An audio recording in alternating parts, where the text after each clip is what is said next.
क्या हम कोशिश कर रहे हैं अब बाग फिदक के अंदर जहाँ तक गाड़ी जा सकती है।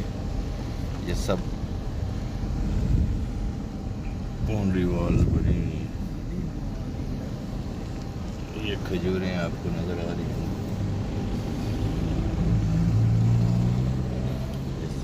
सूरज भी है, शायद कोई प्रॉब्लम हो देखने में मोमिनीन और मोमिनात को।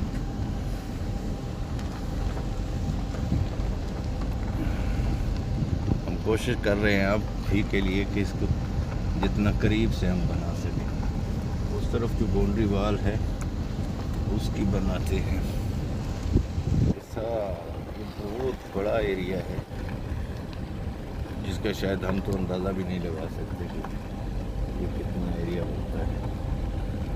कैसे वापस करो बेटा, गाड़ी वो तो आगे मजरा है। ये बाउंड्री वॉल है सामने, ये ऊपर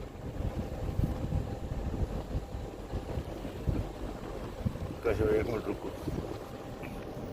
वो सामने ये जो आपको मकान सा बना हुआ नज़र आ रहा है, ये जहाँ मुज़ेरा बैठता था सारे बाग की रखवाली करने के लिए। कुएं तो दूसरी तरफ हैं, पिछले साइड पे। ये सामने आप सबको ये दीवार नज़र आ रही होगी। इसका एंड कहाँ होता है ये हमें भी पता नहीं चला, ये बहुत दूर तक है। और आगे वो खजूरें हैं हरी भी। ये इस तरफ बाग है सारा। ये वो शहर जहाँ हदूद नज़र आ रही है वहाँ तक बाग फिदक ही है। यहाँ के रहने वाले कुछ मोमिनीन हमें मिले हैं जिन्होंने बताया है कि सितंबर में यहाँ बाग फिदक की खजूरें तैयार भी हो जाती हैं। तो इंशाअल्लाह हम कोशिश करेंगे कि सितंबर में आके यहाँ से खजूरें लेके आएँ तमाम बहनों और भाइयों के लिए।